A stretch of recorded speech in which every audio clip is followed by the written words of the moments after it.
خبر یہ ہے کہ بعض امیدوار ووٹ مانگتے ہوئے ووٹر سے قسم اٹھواتے ہیں کہ تو قسم اٹھا کے ووٹ مجھے ہی دے گا۔ سب سے پہلے تو ایسا انسان جب بھی آپ کے پاس آئے نا، جو آپ سے یہ کہے کہ بھائی قسم اٹھا کے تو مجھے ہی ووٹ دے گا، ایسے آدمی کو جو ایسی گھٹیا اور ذلیل حرکت کر رہا ہے، اس انسان کو وہیں پہ قسم اٹھا کے کہہ دو کہ اللہ کی قسم میں ووٹ تجھے نہیں دیتا، جو مرضی ہے جا کے کر لے۔ ایسے اخلاق سے گری ہوئی حرکت کرنی ہی نہیں چاہیے۔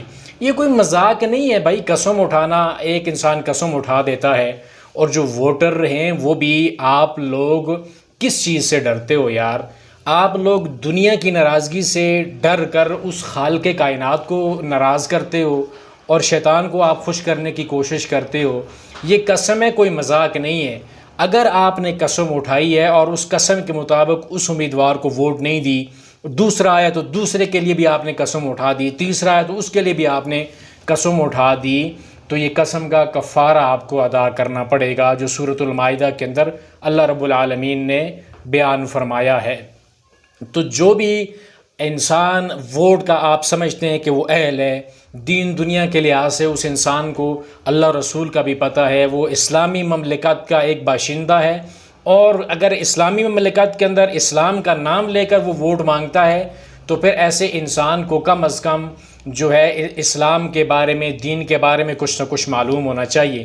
جو انسان آپ سے اللہ کے نام کی قسم اٹھواتا ہے نا، آپ اس سے کم از کم اللہ کے نام پوچھ لیجئے کہ مجھے اللہ کے صرف 10 نام بتا دے، یا مجھے تو کلمہ سنا دے، نماز کا سبق سنا دے۔ جب تو اللہ کے نام پہ مجھے مجبور کر رہا ہے تو پھر اس اللہ کے بارے میں تو مجھے بتا کہ تو اس اللہ کے بارے میں جانتا کیا ہے، بجائے اس کے کہ آپ اس سے اس کی ناراضگی کو بچنے کے لیے آپ اس کی قسم اس کے لیے اٹھا لیں۔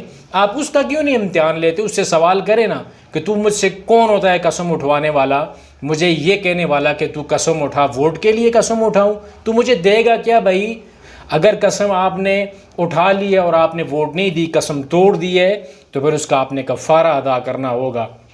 پھر یا تو 10 مسکینوں کو کھانا کھلائیں گے، یا 10 مسکینوں کو آپ کپڑے پہنائیں گے، یا ایک غلام کو آپ آزاد کریں گے۔ یہ سارے کام نہیں کر سکتے تو پھر 3 دن کے روزے رکھنے پڑیں گے آپ کو۔ یہ ایسا نہیں ہے کہ یہ قسم اٹھا دی، وہ قسم اٹھا دی، اس کو مذاق نہ سمجھیں۔ یہ دین کا معاملہ ہے، ایک دن اللہ رب العالمین کے سامنے پیش ہونا ہے، تو امیدوار کو بھی ذرا تھوڑا سا حیا کرنا چاہیے۔ حیا کم از کم اگر اس کے اندر موجود نہیں ہے تو ارد گرد کے ماحول کا، اس علاقے کا، اور جو ہے اللہ رب العالمین کی ذات کا حیا کر لے کہ لوگوں کو اس طرح مجبور مت کرو۔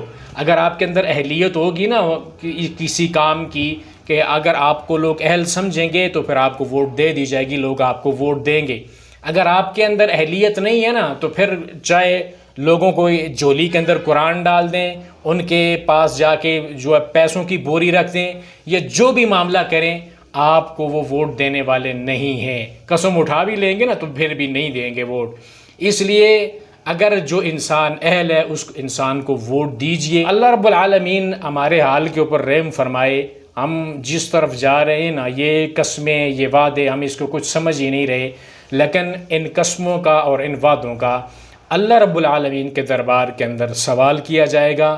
خالق کائنات آپ سے پوچھے گا، آپ سے سوال کرے گا۔ تو اس لیے اس اللہ کے سامنے کم از کم کھڑے ہونے سے، حساب و کتاب دینے سے ڈریے اور رب العالمین کا خوف کیجئے۔ ووٹ سیدھی طریقے سے مانگیے لوگوں سے۔ آپ اگر اہل ہوئے تو لوگ آپ کو ووٹ دیں گے، اگر نہ ہوئے نا تو پھر جو مرضی آپ کر لیں، کوئی آپ کو ووٹ دینے والا نہیں ہے۔